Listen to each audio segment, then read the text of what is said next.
Welcome to Mysteries, Myths, and Legends. I'm Taylor. I'm Savannah. And happy Wednesday. Also, happy birth month to Savannah. Yes, But, we did address it last time, but keep wishing. But no, it to me. it's every week Okay, of good, October. good. But unfortunately, this week is not really about your birthday. We have to do a shout out. We do. We have to do a late happy birthday shout out to Dina. Shout out Dina, a friend of the pod. Purchased us ghost gears to be able to investigate. Yeah. So shout out to her. But now it's officially Savannah's birthday. Yes, it is. Happy birthday to me, but also, yeah, and Dina. But yeah, we have a lot of birthdays this month actually. But we do. We'll get to it. I did want to start this episode off with something not that happy. Well, our episode's happy in general. I don't know. But yeah, no, this is serious. Yeah. So, most of you have probably heard about the hurricane that hit the western part of North Carolina. I mean, it hit Florida and Georgia first. Yes, it did, but it kind of destroyed western North Carolina. It did. And it didn't kind of destroy it. It 100% destroyed it. It's gone. It's really bad. We talk about Asheville so much on this podcast. Especially recently, we've covered a lot of stories from Asheville. And, the arts district of Asheville is completely gone. And I was just there walking those streets not that long ago. Yeah, me too. Me too. And it's crazy that it's gone, and it's really sad, and a lot of people's lives are lost and people are missing, and it's just really bad. So we're gonna link some things below if you guys can donate. Even the people who are survived this hurricane, they're still living without power, without water. Yeah, food. They can't really leave because the roads are they're closed. Trapped. Yeah. So we're going to leave some links. So if you have the resources to donate, please donate. Yeah, please do. And being so genuine, me and Savannah, we went to UNCW. We lived at the beach. I lived at the beach, and I had a house at the beach for, almost 10 years. And hurricanes are extremely scary, and you really don't know how scary they are until you're just in the middle of one. Yeah. And those people had no idea that it was coming for them. So. And not to make it worse, but there is another one coming. And unfortunately, it is projected to come to us. Yeah. This episode, I think, will be out after that one. It will. So we don't know yet. But hopefully it doesn't do as much damage. It's not looking great right now from the projections, but there's still some time in the past. So I guess we'll update you guys next week on that fact. But definitely check out the links below if you don't mind. But to pick it up a little bit, the mood. Me and Savannah I did drag Savannah to see yet another movie. And we saw Beetlejuice too. Beetlejuice. I finally saw it. It was good. It was good. It was so good. That was my second time seeing it. It was really good. Yeah. I loved it. I love the Fanta Haunted Spritz is what it's called. Oh yeah. And it is we found out it's only at AMC movie theaters, guys. Yeah. It's a soda. It's so good. It's like apple and grape, which you wouldn't think would be a good combo, but it really is. Yeah, it was pretty good. I have the haunted apple that I'm drinking right now. Yeah. Savannah's obsessed with the Beetlejuice soda. Yeah, it's really good. It is good. It is. Garrett's a hater. He hates it. Yeah. Actually, a lot of people hate it. Yeah, a lot of people do hate it, but I don't get it. I don't understand the hate. Yeah, I don't understand. It's it's not my favorite soda, but it's definitely not bad. People are really being dramatic. Yeah. But anyways, I do have a little bit of TV updates. Okay. Because we always do. I watched the first 2 episodes of Grotesquerie, and that was I wish it was American Horror Story. That's all I have to say about that. But the reason that I'm even bringing that up is I made my dad watch that with me and my mom. And I also made them both watch Agatha All Along, Okay. which we've seen 3 episodes of so far. And my dad says that Grotesquerie is nowhere close to as good as Agatha All Along. He's a fan. He's a big fan. He's such a big fan, and there's like a song in the show, if you know, you know. And nobody in my house can stop singing it. I love that. I want to sing it right now for you, but I won't. Okay. Just because if I do, anybody who's listening who's watched it, or it's like an earworm so bad that you can't. It's like, what's that guy's name? Like, never gonna give you up. It's like that level bad. Yeah, the Rick roll. Yeah, it's like that bad. So, oh my gosh. But it's such a good show, and I'm so excited because not only are Wednesdays the best day because our podcast episode comes out, but also Agatha comes out. Oh, I see. I see. Okay. But okay, I did have one more thing to say. Okay, one more thing. Unless you have more, but I have personally one more thing. As we are sitting here today, recording this in the past time, when you're listening, I am about to go see Post Malone in concert on Monday. Oh my God.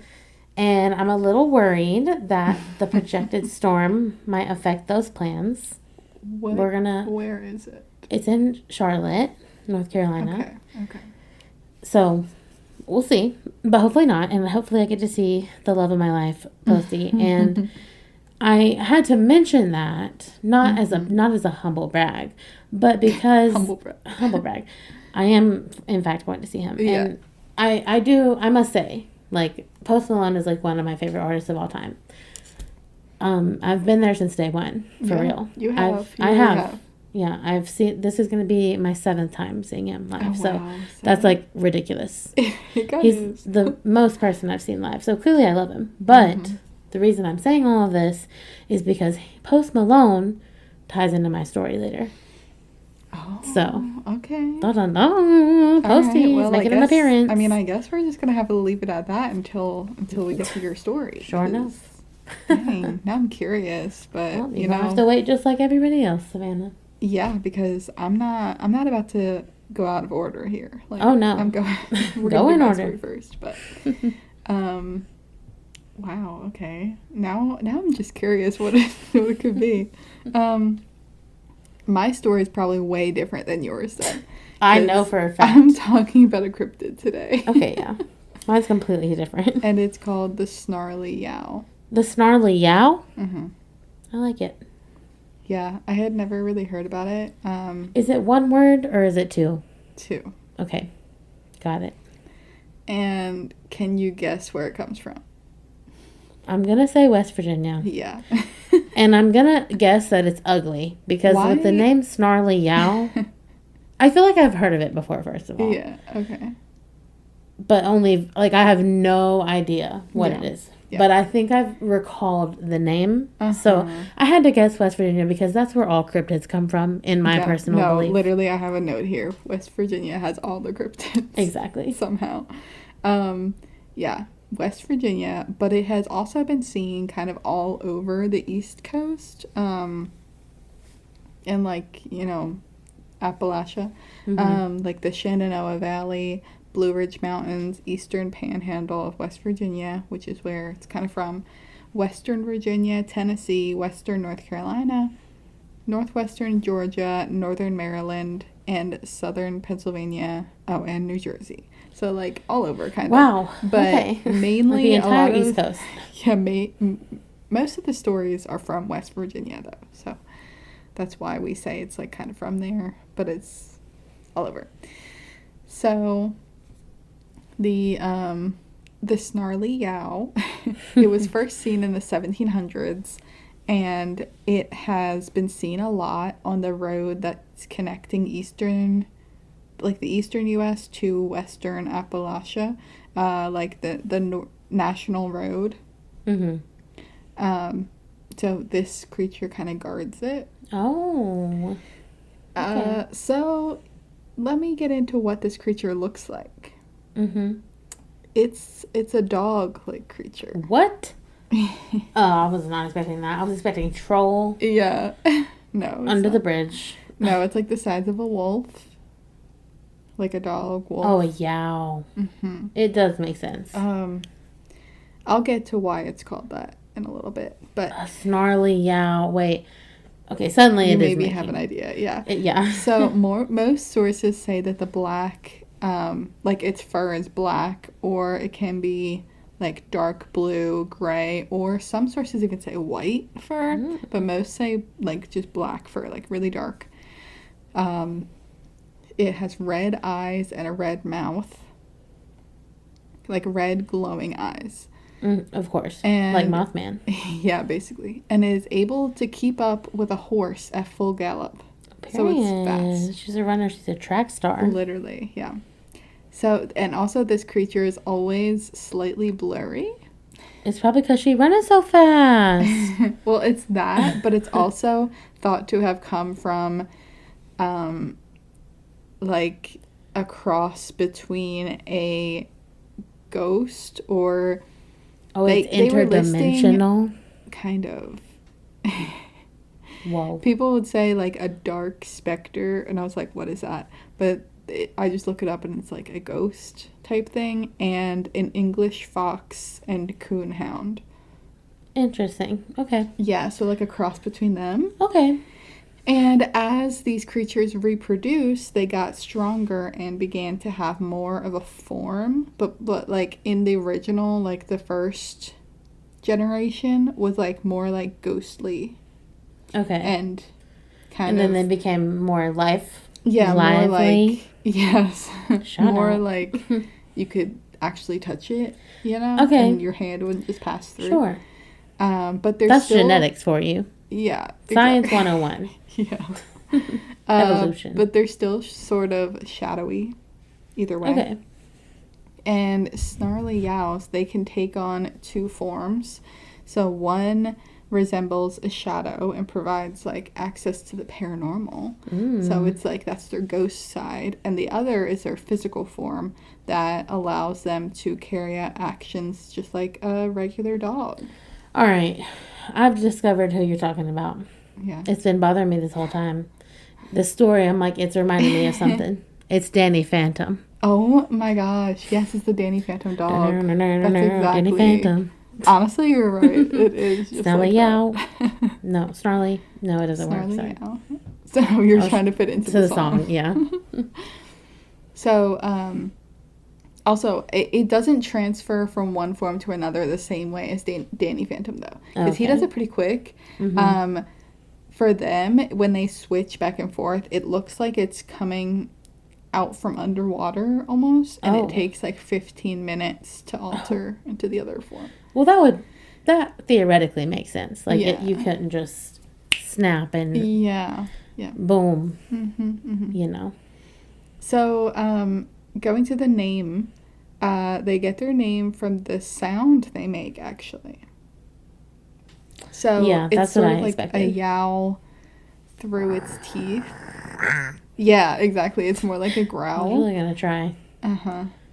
So that's kind of why it's called that. It's like a snarly yowl sound. You try it. I think you did better. I don't know. I wanted to do it again. And they also only appear at night. Obviously. Yeah. Why would they be in the daytime? Right, exactly. Their diet is, kind of what you would assume. Small animals, like rabbits, squirrels. Typical for like a wolf, right? Yeah. I don't know. And let's get into some of the sightings over the years. So they don't eat humans? No. Okay, good. Period. But they do have effects on people who see them. Okay. So interesting. They do, like, they scare you, definitely. Like, they definitely cause you to feel fear. So you see them and you're just scared. And also, you will feel pain, but there will be no physical evidence of it. That's gaslighting. Yeah. They're really trying to gaslight us. Yeah. I'm imagining that means, like, it feels like it bit you or something, but you don't see it. I imagine it like phantom limb. Yeah, exactly. That's crazy. And there's also a curse around it. So if a person sees the Yao 3 times in their life, they'll die. No. So you can't see it Close your eyes. more than 2 times. Even seeing it once is bad luck or like a bad omen. Yeah, we don't want to see it. Yeah. Also, this I just threw in there. It has been seen standing on its back legs. So that's giving like golden doodle and like No, we stop. don't need that. Stop. I don't like. We Listen, don't need that I'm energy. so sorry, but like dogs that look like they're humans wearing dog suits scare me so bad, and that's what this is giving. Especially if he was standing on his 2 feet. That's what I'm saying. We don't need that energy. No. They just got something about them eyes. Yeah. Too human. So, okay, getting to the actual sightings though. So I said that this could be traced back to the 1700s, right? So in the 1790s, local inns, like just in the area in West Virginia, they had stories back then of a dog that would vanish in and out of air with bright eyes. So like local inns would just tell people this. And watch out. It also once spooked a horse and caused it to throw a man off of its back, and he died from it. Oh my god. Yeah. Which, I mean, I guess it could have just been a regular dog. Okay, that's what I wanted to ask. Like, how do they necessarily know, unless they literally see it physically changing from the water, that it is not just a regular dog? I mean, or there a are wolf? other more stable sightings that I'll talk about.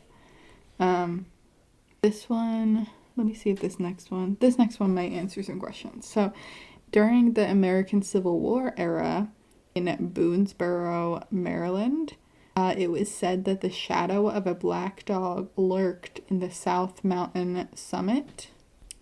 A huntsman who was really, really good at shooting, like he had really precise aim, he went after this beast that like people were talking about, and he found it and shot at it, but the bullet went right through him. Oh, okay. Went right through the dog and didn't get him at all. He's kind of like Barry in the Flash. Yeah. So the huntsman, he fired several more times, but the dog was just untouched, like it didn't hit him. Bulletproof, baby. Yeah, basically. So this man, he's like getting scared at this point. He's like, oh my god, like my gun's doing nothing. Yeah, sir, run away. So he did. He ran away. Good. And the creature was also reported near Turner's Gap and Harper's Ferry around this time as well.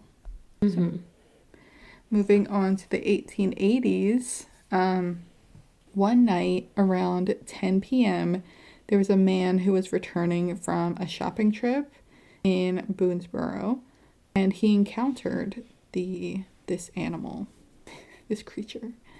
The night, it was clear enough that like he didn't need a lamp, so he was just using like the moonlight. But the creature, the Snarly owl, he was mostly black and bigger than any dog that he had seen before. Oh, so that's he's like, scary. oh god, this is the creature. And as it got closer, as like the guy, he got closer to it, the dog like started to like, defend itself almost. Like, what's it called when the dog like sticks his fur up, I know what you're talking about, but I don't know what it's called. Yeah.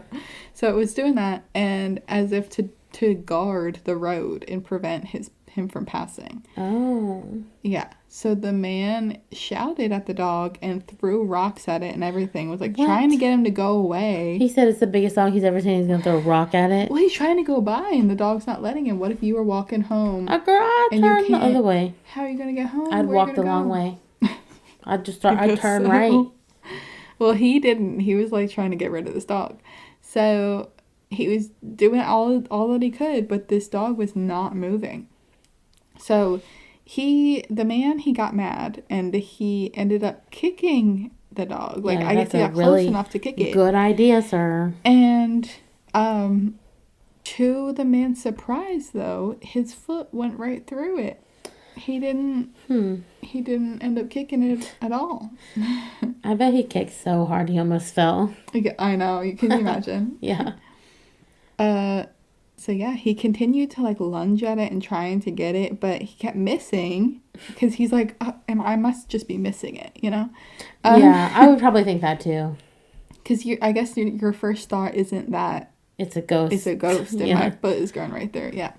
So he just keeps trying to get it, but he just can't. He keeps going right through it, and at the same time, this dog is getting bigger and bigger. Oh, absolutely not. And it's making no sound, but it has like a mouthful of teeth, and it's just like getting ready to attack almost. So, he, keeps trying to get this dog to move out of the way, and suddenly the dog like lunged at him, and he just starts feeling like the man starts feeling this great pain. No. But he like falls to the ground because he's in pain now, and gets up and looks around, and the dog is gone. There's nothing there, but he still like feels as if he got bitten, and he looks at where he can feel it, and it's not there. There's no injury. Oh my God, that's crazy. Yeah. So, since the dog left, it just disappeared. I guess he just walked home after that. Like, well, he probably that's limped where the story home. ends. But yeah, he just went home after that. But isn't that crazy? That's really crazy. Like, who would believe you? There's no evidence. Yeah, there's not. If I tell you a dog bit my leg, you better believe me, even if there's no evidence. Well, I will. I'll believe you. So, okay, moving on in time more. The late 20th century, there were locals would tell each other stories of a dog that would appear in front of cars and cause them to stop, slam on their brakes, or there were drivers who would feel as if they've hit an animal, and then they get out of their car to see what happened, and then their car is fine and there's no dog. I mean, that's a win. So, I mean, yeah, it is, but it's still crazy. Yeah. Yeah, because so you don't that's really happened. mistake the feeling of running over an animal. Right. Or even if you just see it and you're like, wait, did I just hit it? Yeah, no. Okay, moving on to the 1960s, a couple actually befriended a Snarly Owl through gifts of food. See, that would be me. Yeah, so leave them out a little treat in the backyard. they would try to, I guess that's what they did, left them treats and stuff. But then when they tried to like take him as a pet, right? Mm-hmm. They're trying to get a collar on him. They're crazy, but I okay. know. The dog, he obviously snapped at them. He's like, do not come near me. Mm-hmm. And then phased into its shadow form and ran away. He was like, I tried the domestic life. It wasn't for me. Yeah, it's not for me.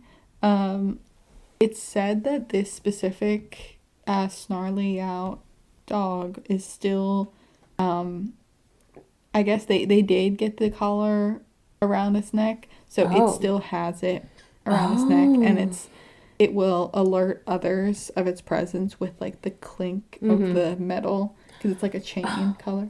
That's creepy. Mm-hmm. Yeah. I don't like that. Yeah. Yeah. In the 1970s, in 1976, in Frederick County, Maryland, a couple reported having hit a bluish-black dog with glowing eyes. I've been to Frederick County, Maryland before. Oh, have you? Yeah. Where even is that? In the middle of nowhere. Oh, okay. Yep. Mm-hmm. Ew, that scared me because I was on like some farmland. Mm-hmm. One of our friends' family lives up there. I see. And I can't imagine a Snarly Owl up there. Yeah. I could. Well, they're out there. So, yeah, this couple was there, and they hit one of them, and they got out of their car to investigate, and it vanished without a trace, of course. Typical. other drivers in the area reported similar encounters, hitting a dog-like animal and that disappeared. So this just happens all the time, apparently, because it was happening back in the day and now That's so in wild. the 70s. Yeah. And fast forward to the late 70s, but also to modern day, kind of. Like, the most recent stories are kind of from the 70s, but, you know. Yeah. So, several Harper's Ferry residents, they encountered snarly owls in their yards. Oh, no. Most often, it would be people who throw objects, people would throw objects at their dogs. And obviously, it would pass right through them, and they would snarl at them and just, like, make noises. And, of course, drivers would be hitting them. And drivers would frequently stop on Route 40, the national road that I talked about before. And this is where they believe that they ran over a dog, but then they step out of the car and there is either there's nothing there or they're standing face to face with the snarly owl. I would really be hoping there would be nothing there. I know. And hikers and horseback riders across the state have stated seeing a ghost dog. Period. So, interesting. He's kind of like also this dog is like so many creatures all at once. But he's also like, what's the dog from The Nightmare Before Christmas? Zero. Yeah, Zero. Yeah. That's what he's giving, but more scary. Yeah. More. There's evil. one last little thing. So like, this dog has never really like killed anybody, but numerous people have seen it and have, been hurt by it, and people have attempted to kill it as well, but nobody has been successful. So, Period. there we go. Period. That's the snarly owl. Love that. Really love that. I hope I never see one. Yeah, me too. Yeah, because like It's that simple. Sure, yeah, they haven't really killed anyone, but also like I feel like they indirectly do. Like they indirectly definitely killed the one guy who fell off of his horse. Totally. And they also If you see him 3 times. yes, they just bring bad omens. So it's like, yes, they are still bad. It's bad regardless. Yeah. No, it is. It really is. That's crazy. Not the snarly yow. I know. It's wild. Well, there's like literally no way to smooth transition into my story. I know. It's gonna be so much different because you said it has to do with Post Malone, and I'm like, oh god, this is not. The way that you're still gonna be like, what? When I even say this. Okay, so this week for you guys, I am covering the legend of Dybbuk boxes.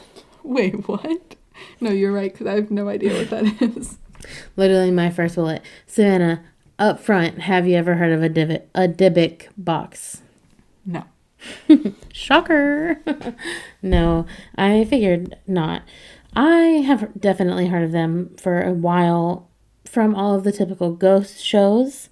And this is why I'm shocked a little bit that you didn't hear about it, because most popularly, it's on Ghost Adventures. Is it? Wait. It is indeed. Okay. Yeah. I mean, I haven't watched that many episodes. Yeah, actually, I was watching one last night just for the fun of it. Yeah. And I was just laughing so hard. Just because it's so unserious. I mean, I can never take it serious. So.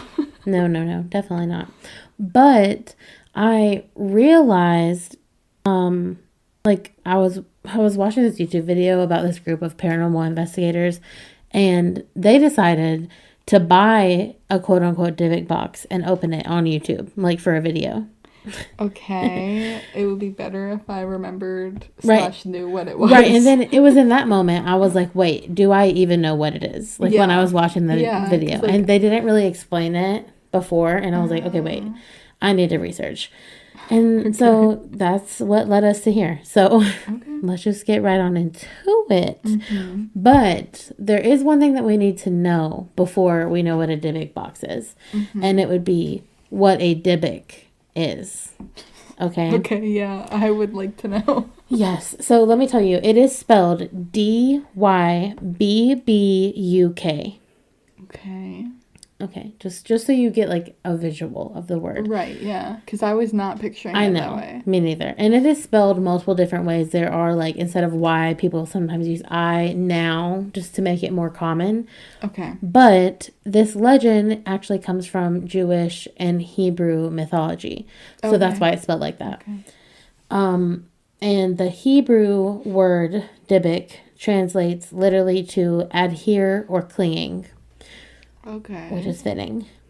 Especially because those who believe say that a Dybbuk is a malicious possessing spirit believed to be one of like a dislocated soul of somebody who's died, but like didn't fully move on. Okay. So But also evil. Okay. So maybe there was ghost, like a reason. But like an evil ghost. Kind of like a really evil ghost borderlining on demon. Right. Or like, are they just calling a bad ghost a demon? I think that's the case. Because, yeah, they love to, throw around the word demon. But yeah. Yeah, because honestly, like, do I even really know what a demon is? No. Exactly, no. So, I am going to say demon a lot in here, but just know that I don't actually mean demon. I just mean, like, my assumption is Dybbuks are probably people who they have a reason as to why they haven't crossed over, and they're probably angry about it.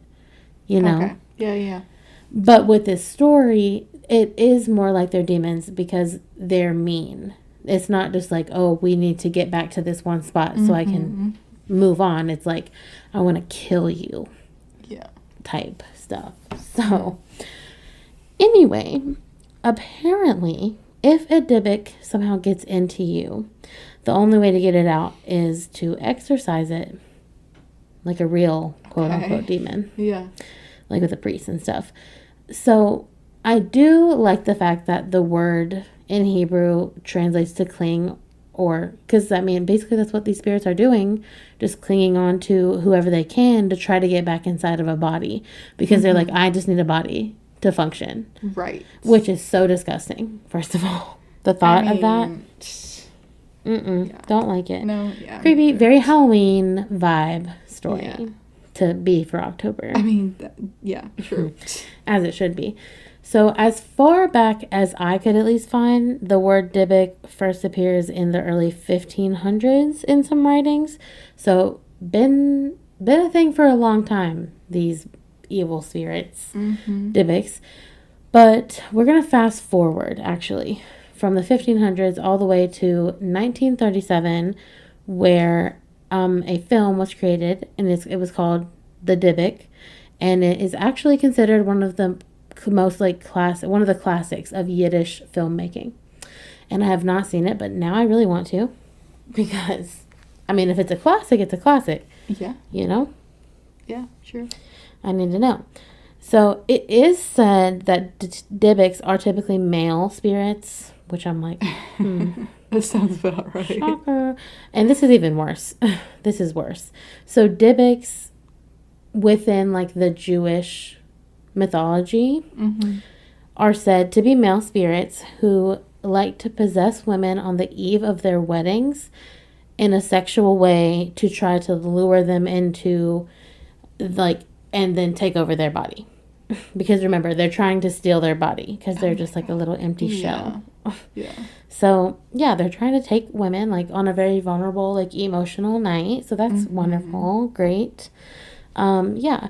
So in newer times, in today's times, the Dybbuk has been described as a hysterical syndrome, or how we would probably say it more today in 2024, a psychotic episode. Oh my gosh. Okay. So, some people do believe it. Some people don't. Still, within the religion. Right. So, I don't know if it's true. I don't know. But I'm sure you all can put two and two together and figure out that Dybbuk boxes are used to keep Dybbuks locked inside. Because we are talking about Dybbuk boxes today. Yes. Not so Dybbuks. Does that mean they take the person who they think is... No. They put Okay. The I was soul. thinking, okay, I was thinking like They take the person who the is type of- inhabiting it. I was thinking kind of like, you know, you're having a psychotic episode, you're in one of those white my rooms God. with your hands tied up like this in a Mhm. suit, and you're like in a padded room. Yeah. No. That's not it. No. I Okay. mean literal box. Right, okay. So Yeah, I get I it, guess I the get it. theory is like, imagine you're in a room, there's like 5 people, a doctor, a priest, some other people, and then the possessed person is like tied down in a chair, and like the Okay. priest and somebody's there holding the box. So like they're exorcising the demon, quote unquote, like giving them an exorcism. And then allegedly, once they exorcise them enough, the demon will come out of the body and then enter into the box. Because it's open, it's like, oh, it's a free vessel, like I can take the box, and then they lock it in there. Okay. That's the legend. Anyway. So, yeah. So now with all this information, now that we know what everything is that I'm talking about, back to my previous research. So these boxes allegedly are meant to hold the most evil spirits, and obviously if they're holding evil spirits, they're dangerous to be around, to even look at, definitely dangerous to touch. And fun fact, there are many Dybbuk boxes, or at least that's what they claim they are, that you can buy today. Oh my gosh. Online. Okay. So fun. If you want to give it a try, I'm not recommending that you do that, but you know, if you want to, you can. But there was this one specific Dybbuk box, and it is, I would argue, the most Dybbuk box of all time. And it's one of the most famous paranormal items known to this date. Like Annabelle, for like everybody knows Annabelle. Everybody knows this one specific Dybbuk box, like within the paranormal community. So, this Dybbuk box, the specific one that I'm talking about that is very famous, it is actually an antique wine cabinet. Okay. And it's claimed to have a very evil Dybbuk locked inside of it. Oh. So, let's get into the backstory of this specific, very popular Dybbuk box. A fairly new legend, honestly, which I love to find. In 2003, this guy named Kevin Mannis purchased this wine cabinet from a yard sale of a local attorney in Portland, Oregon. So this guy, Kevin Mannis, he had a furniture refurnishing business. Say that 5 times fast. But on the side, he did have a side gig as a writer. So when he bought the wine cabinet, he was like, let me make a backstory to this wine cabinet. Oh my gosh. Okay. Let me just make a backstory to it. I mean, he's a writer. He was inspired. You're right, yeah. So there are carvings all on the outside and inside of this box, and he claims to have carved all of the artwork himself. He wrote this very elaborate post on eBay. That's where he sold it on. Basically saying that it was previously owned by a survivor of the Holocaust in Poland, and that this survivor claimed that it contained a malicious and evil spirit, but that he was putting it up for sale because he didn't want it anymore. Oh It was my too God. scary for him to have. So, you know, he's like upping the value by a ton. Right. Yeah, but most importantly, he wrote in the story that it was responsible for bad luck and nightmares. Yeah. Why would anybody want that? Well, because people are interested to see if it's real, Savannah. So, subsequent buyers and owners of this wine cabinet's quote-unquote Dybbuk box retold Mannis' story when they eventually resold it, you know, as they're passing down the legend as they're selling this wine cabinet. Yeah. And along with it began its own legend because people started having experiences with this wine cabinet. But we'll get into that in just a minute.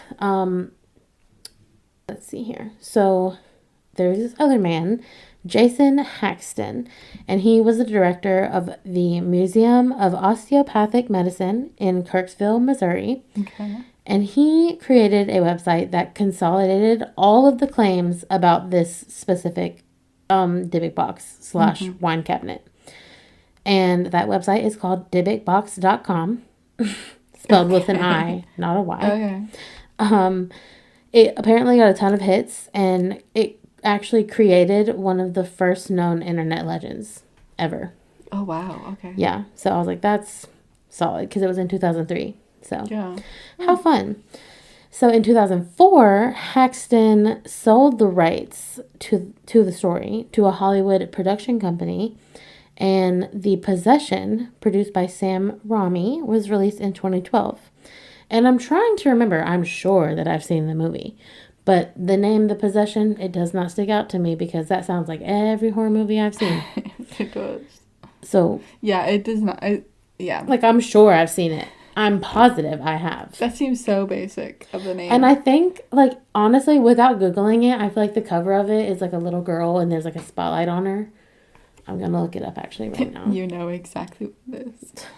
I'm looking it up. I hope it's what you're thinking. Do we think that I'm right? Maybe. I sure Oh my have God, no idea. I'm literally right. Yeah. I said a little girl with a spotlight on her. Yeah? Okay, There yeah, you I go. have seen the movie. Yeah. Okay. I didn't know that that's... I mean, I did know that it was about a Dybbuk box, but, Yeah. you know. Was I paying attention? I guess really not. So then there's that movie. But then in 2014, so 2 years after this very famous movie, Haxton gave the beloved box to none other than Zach Bagans. Oh, From Ghost my Adventures. God. What? I really needed that dramatic pause, like I promised. Yeah, you did need that. So, and why, you may ask, is because Zach has his own haunted museum, where he claims that he owns all of the most haunted items in the world. Mm-hmm. And yeah, it's actually a really big goal of mine to go to the museum. It's in Las Vegas. So, Vegas trip soon? Yeah. Throwing some ideas your way. That's all I'm saying. Anyways, the thing is, people obviously go to this museum all the time. I mean, we're going to go. I'm telling you right now, in the future, we will be going to that. That's no doubt about it. That's high on my list of things I need to do. So when people go to this museum, it's said that if you touch the box, you will give yourself bad luck. So people touch the box. And they're like, don't touch the box, obviously. Like, don't, like, we're not responsible. You have to sign waivers. Yeah. But they do. They touch the box.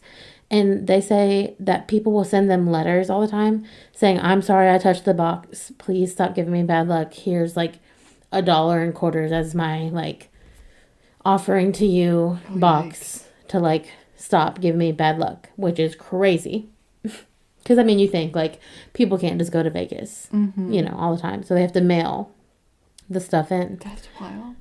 But especially to think that all of this is coming from a story that is made up. Right, yeah. Like, they're still getting all that bad luck, or is it just, like, in their heads? So hear me out. This is kind of where, like, I had this theory as I'm reading this. So just hear me out. Okay. What if this Manus... What if he really did make up this story? Like, he wrote this story about this box, but he literally did buy it from a yard sale. What if he bought it and it actually was haunted? And he either A, didn't know it was haunted and wrote it to be haunted and then it just was, or, I'm a seal. What if he had experiences with the box and that's how he was writing the stories, but didn't want to admit. Yeah. Like what if he wanted the credit? Because he's like, I'm a writer. Yeah. Like, you know. Like he knew it was haunted, but didn't know the true story, so he made one up. Exactly. Or he's like, I'm experiencing things, and this box is crazy, and I think I think it could blow my writing career up, basically, in the best way possible. So I'm just saying... That's my personal theory, okay? I mean, I know that's a harsh claim to, like, throw him under the bus like that. Like, I'm sorry if you're out there hearing. But I'm just saying, people are experiencing bad luck after touching it. And back in 2018, as I mentioned earlier, the love of my life, Austin Richard Post, a.k.a. Post Malone, went to Zach Bagans' museum and obviously... touched the Dybbuk box. Because, I mean, if you're going to go, You got to touch the Dybbuk box, right? Yeah, I mean, obviously. Like you literally have to. And he said, I swear, like I promise, I have had such bad luck. Like deals were falling through for him. Okay, actually, I'm not touching after this. Yeah. And so he sent in a letter and was like, I'm sorry. And then it stopped.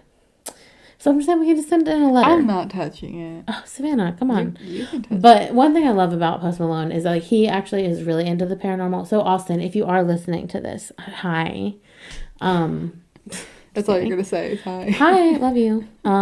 See you in a couple days.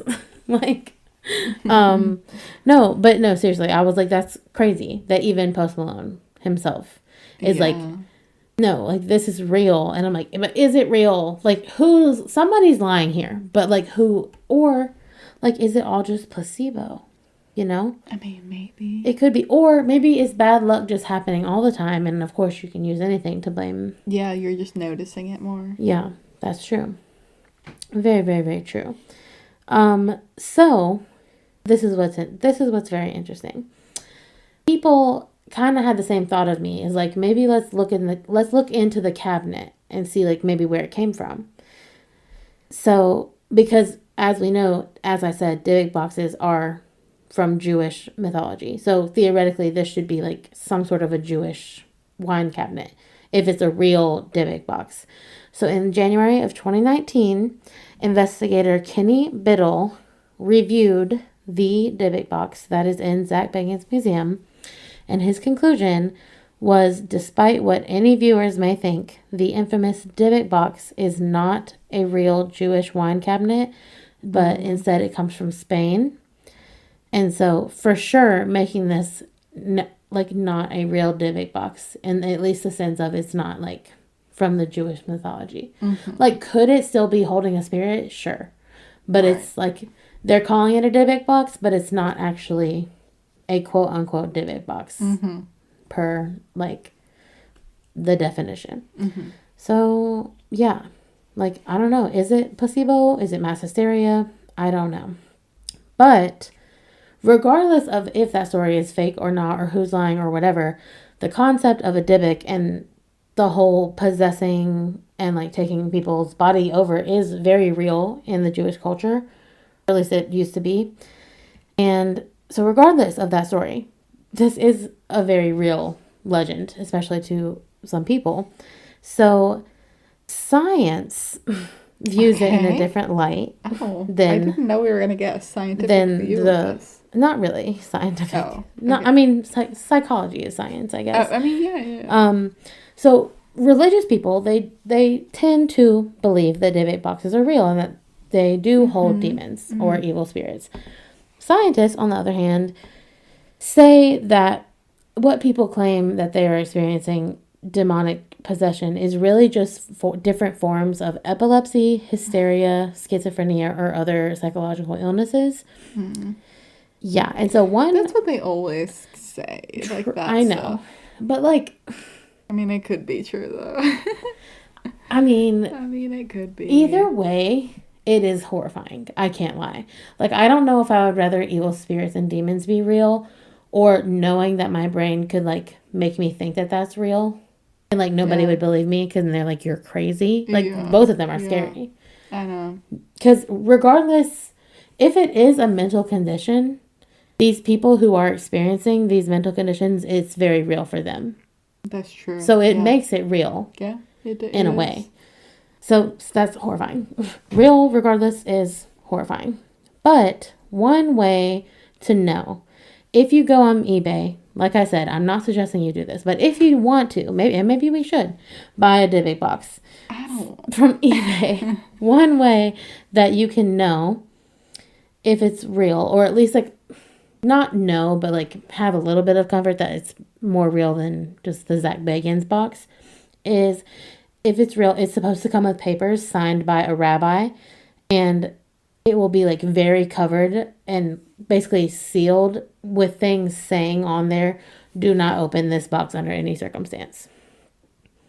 Okay, I don't know. I mean, listen, I'm just saying, that's what they say. Couldn't anybody just do that? Yeah, I mean, I guess, but you could also like look up the rabbi, see if he's like a real rabbi at a real church, you know? Like, anybody could definitely type, like, hi, I'm Rabbi Taylor, and this is a real Dybbuk box. Like, but you could look it up.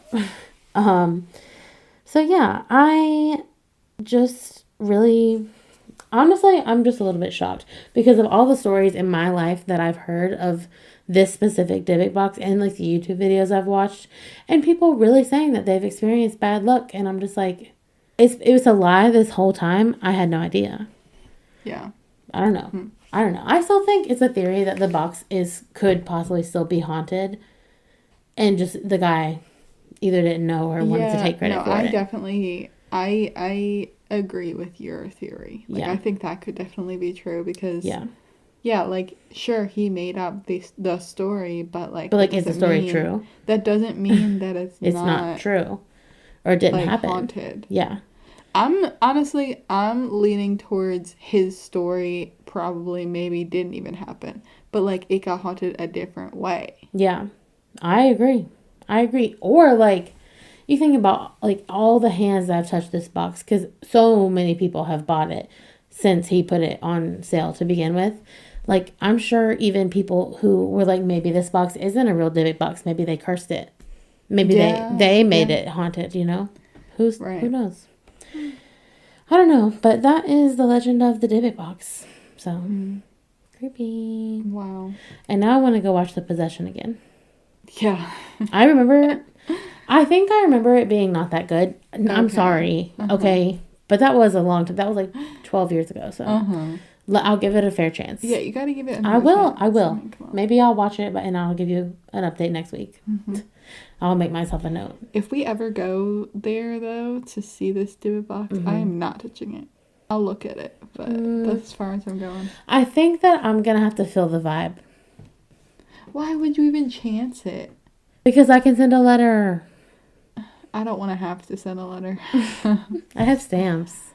So do I, but I don't want that. Savannah, I don't know. Like, I don't know if I believe. Okay, but even if you don't believe, why chance it? But if I don't believe, then... Because I could prove it. Like, what if I could prove it to you? What if stuff starts happening? What are you going to say? Okay, what if something bad actually does happen that you can't reverse? Oh, well, that's life. I'll be like, it wasn't the Dybbuk box. Okay. Yeah, no, maybe I wouldn't touch it. I don't know. I don't know. I guess, you know what? If other people touched it, other than me, I would maybe touch it. They would. I'm not, though. I'd have to just see the vibe. I'm saying right now, I'm not. I think that I probably will be too scared in the moment, but right now, I'm just going to say I'm going to have to see the vibe.